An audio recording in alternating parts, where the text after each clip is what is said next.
Trong gia đình này, sự đùm bọc và hợp tác lẫn nhau là điều vô cùng quan trọng. Cậu con trai út vẫn chưa thực sự ngủ, nhưng Mina ôm con vào lòng và dịu dàng dỗ dành. Chẳng bao lâu sau, cậu bé chìm vào giấc ngủ. Dù sức lực của bọn trẻ còn hạn chế, không thể làm hết mọi việc, nhưng tấm lòng và sự cố gắng của các con với Mina như vậy đã là niềm an ủi lớn lao. Những thước phim về cuộc sống của Mina có một ekip quay phim độc lập phụ trách ghi hình gia đình họ và hoàn toàn không can thiệp vào cuộc sống vốn có của gia đình này. Những hình ảnh này phản ánh chân thực sinh hoạt hàng ngày của họ. Một số cư dân mạng nhiệt tình đặt câu hỏi liệu có thể hỗ trợ tài chính cho gia đình này hay không. Thực tế, gia đình của Mina không sống dựa vào bố thí, dù cuộc sống của họ rất khó khăn, nhưng họ nuôi sống gia đình bằng chính sức lao động của mình, chứ không cố ý đi xin ăn hay cầu viện. Ở vùng núi này, họ có cách sinh tồn riêng, một con đường sống phù hợp với hoàn cảnh của mình. Nhờ có con gái và cậu con trai lớn phụ giúp, Mina rảnh tay hơn. Cô tìm vài tảng đá lớn trên bãi sông, dựng lên một bếp lò tạm thời, đun một nồi nước nóng để tắm cho các con. Đúng lúc này, cậu con trai út lại bắt đầu khóc. Thông thường vào giờ này cậu bé sẽ ngủ trưa một lát. Dưới sự vỗ về dịu dàng của Mina, Hamid nhanh chóng bình tĩnh lại và yên tâm chìm vào giấc. Khi cậu con trai út đã ngủ say, nước trong nồi cũng vừa sôi, Mina bắt đầu tắm rửa cho các con. Iran là một quốc gia Hồi giáo, yêu cầu che chắn cơ thể nơi công cộng, đặc biệt là các bé gái khoảng 9 tuổi bắt đầu đội khăn trùm đầu và mặc áo choàng dài, còn các bé trai thì khoảng 12 tuổi sẽ mặc quần dài và áo tay dài. Dù hiện tại họ đang ở một nơi hẻo lánh, nhưng những thói quen văn hóa này đã ăn sâu vào cuộc sống, ngay cả khi tắm rửa họ cũng tuân thủ. Lần này các con đều được thay quần áo sạch sẽ, không còn khiến cư dân mạng lo lắng về việc bọn trẻ chỉ có một bộ quần áo duy nhất. Quần áo sau khi giặt được trải lên đá để phơi. Hơi nóng của mặt trời sẽ nhanh chóng làm chúng khô ráo. Trước khi quay về nhà, Mina phát hiện một tổ ong hoang trong hang đá gần đó. Tổ ong có giá trị dinh dưỡng rất cao, dù việc lấy mật khá nguy hiểm, nhưng với Mina, người từng nuôi ong, điều này đã rất quen thuộc. Cô dùng khăn trùm đầu che kín khuôn mặt rồi nhóm một đống lửa, dùng khói xua đuổi đàn ong hoang. Sau đó dùng dây thép cẩn thận cạo lấy tổ ong. Nhưng đúng vào lúc này, cậu con trai út tỉnh giấc và bắt đầu khóc. Mina vội vàng quay lại để dỗ dành con. Mina chuẩn bị bữa trưa đơn giản, là bánh nướng còn lại từ trước và vài quả táo. Bánh nướng cuốn cùng tổ ong tươi cũng là một món ăn ngon và bổ dưỡng. Quần áo phơi trên đá đã khô, cậu con trai giúp mẹ thu lại. Họ chuẩn bị quay về nhà. Những chiếc lưới cá thả khi đến cũng đến lúc thu lại. Hôm nay thu hoạch khá tốt, bắt được 4 con cá, dù kích thước không lớn nhưng đủ để bổ sung dinh dưỡng cho các con trong mỗi bữa ăn. Cậu con trai út đã khóc suốt nửa ngày. Hôm nay cậu bé khóc dữ dội hơn bình thường, hóa ra cậu bé bị ong rừng đốt sưng một nốt. Mina bế con vào lòng để trấn an. Sau đó cô thu dọn tất cả đồ đạc, đeo lên lưng và chuẩn bị quay về. Chẳng bao lâu sau, cả gia đình đã về đến nhà. Sau khi được tắm rửa, bọn trẻ cảm thấy cơ thể nhẹ nhõm hơn, dù lần tắm tiếp theo có lẽ lại phải chờ đến cả tháng sau.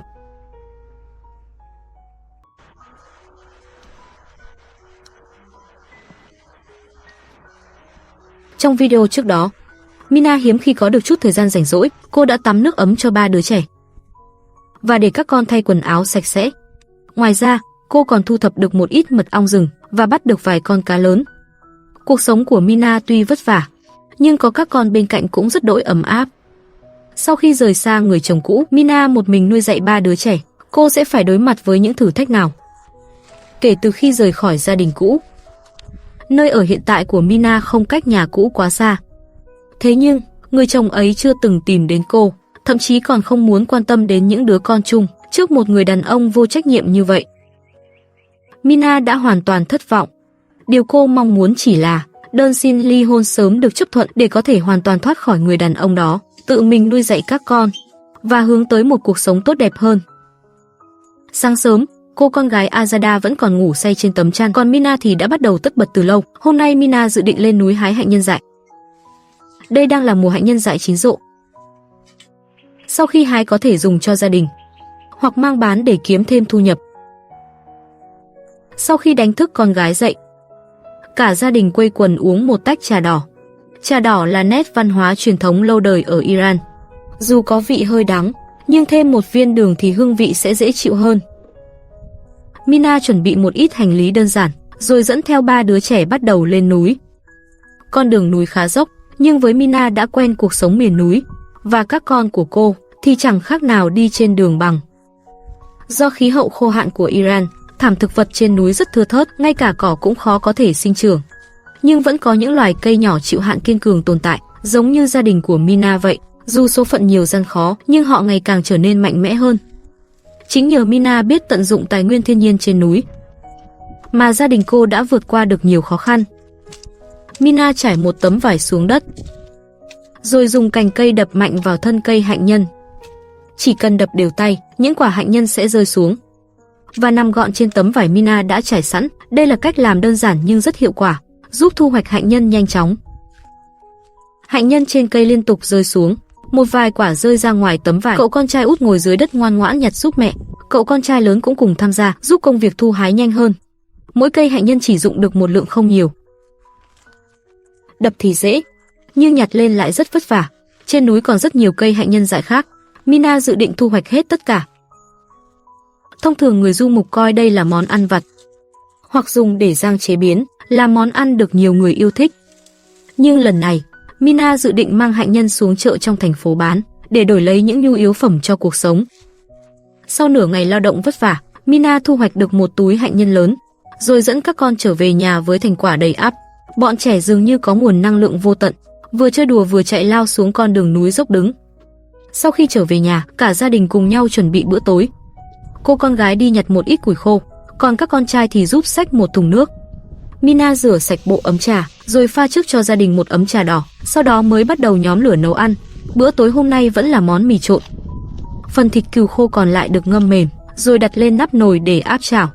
Sau đó dùng nước nóng trong nắp nồi, cho vào nồi cùng mì và đợi một lúc cho đến khi mì chín. Thêm một ít sốt rồi trộn đều.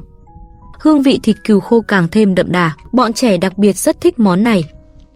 Cậu con trai út Hamid lại bắt đầu khóc quấy. Mina đành phải tạm gác việc nấu nướng, nhờ con gái giúp khuấy mì, để tránh bị khét.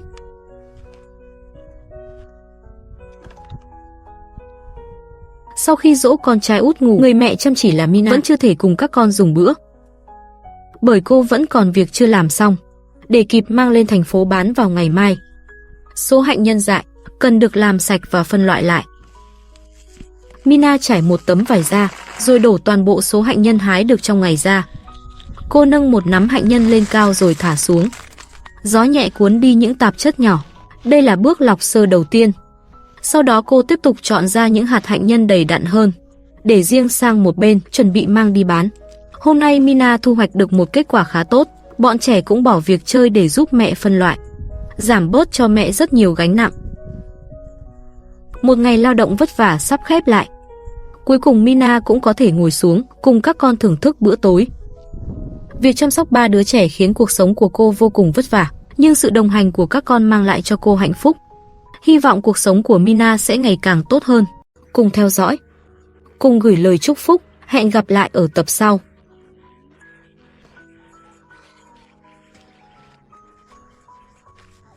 Người vợ hai trở về nhà và xảy ra xô xát với người vợ cả. Vì vậy, Mina buộc phải dẫn theo 3 đứa con rời đi và bắt đầu xây dựng một cuộc sống mới. Vậy cô sẽ dựa vào chính nỗ lực của mình để từng bước cải thiện mái ấm mới ấy như thế nào? Xin chào mọi người, chào mừng quay trở lại với loạt phim tài liệu về Mina. Hôm qua Mina đã đưa các con lên núi, thu hoạch được một túi lớn hạnh nhân dại. Hôm nay Mina quyết định vào thành phố bày bán ven đường để đổi lấy một số nhu yếu phẩm. Cô con gái của Mina chủ động lên núi nhặt thêm một ít cành cây khô, không cần mẹ phải nhắc nhở. Dù tuổi còn rất nhỏ, nhưng em đã hiểu cần giúp đỡ gia đình, chia sẻ một phần việc nhà. Một số khán giả tinh ý nhận ra, gương mặt cậu con trai út hơi sưng.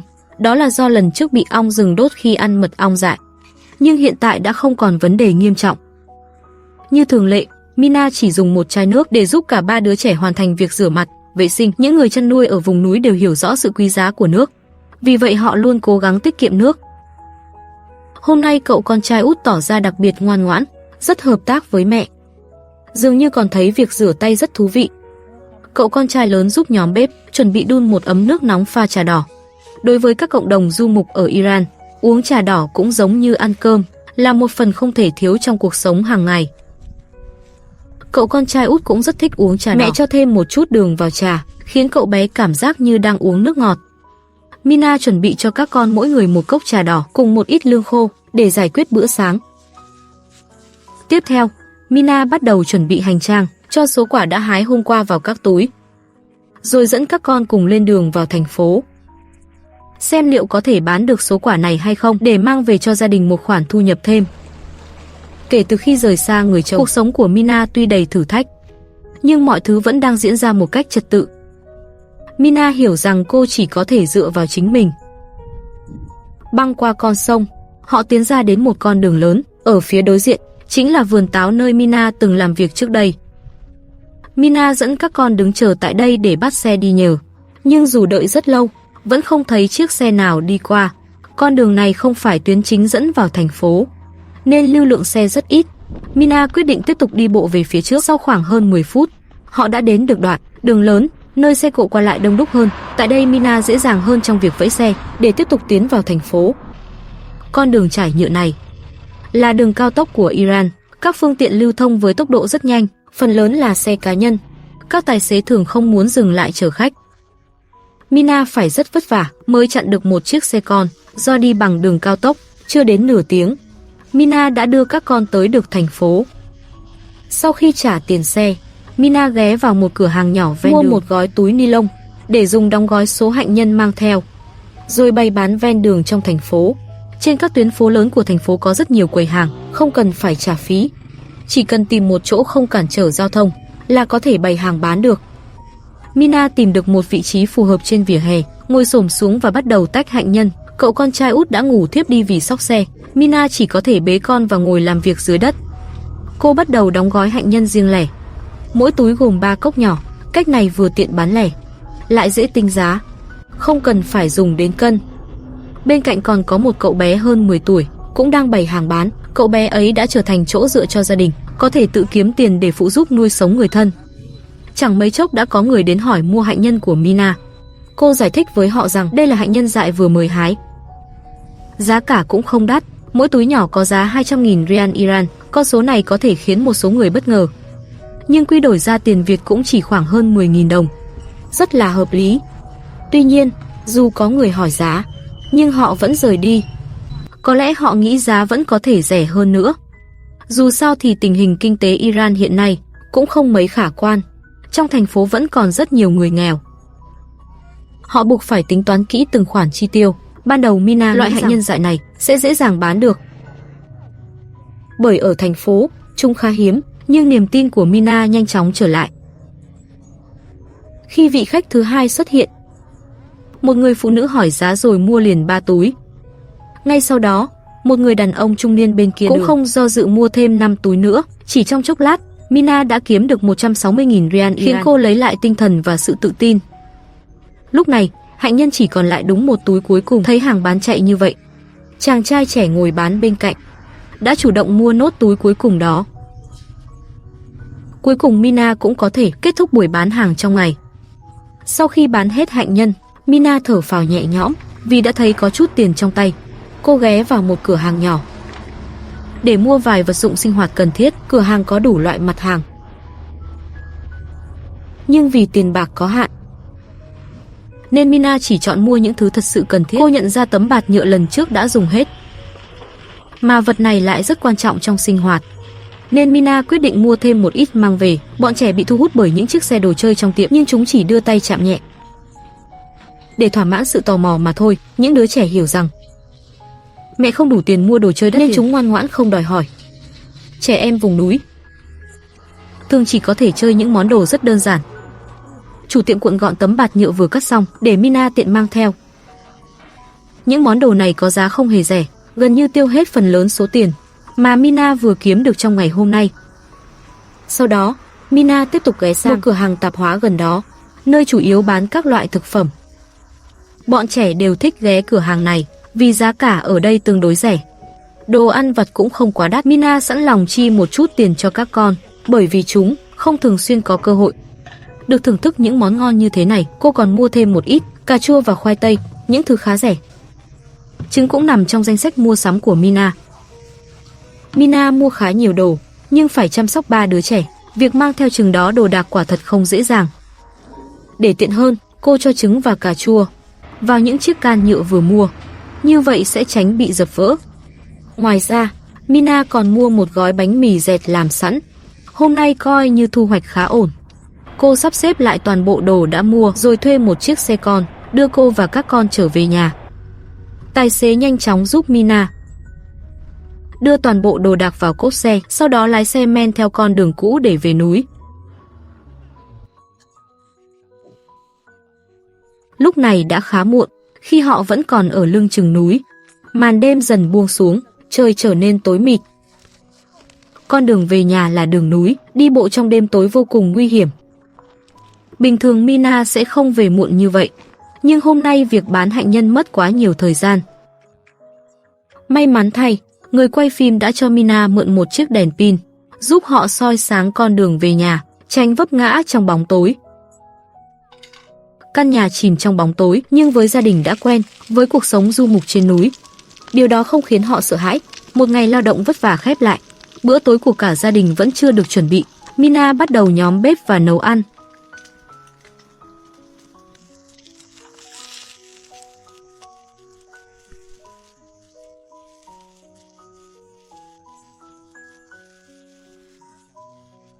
Mina lấy trứng đã chiên chín, bọc vào những chiếc bánh mì vừa mua, rồi lần lượt đưa cho từng đứa trẻ. Dù phần ăn không nhiều, nhưng cũng đủ để tạm lấp đầy chiếc bụng đói. Cả gia đình đều mệt mỏi rã rời. May mắn là một ngày vất vả đã trôi qua. Mina gửi lời cảm ơn tới những người bạn đã luôn ủng hộ cô. Hẹn gặp lại mọi người ở tập sau.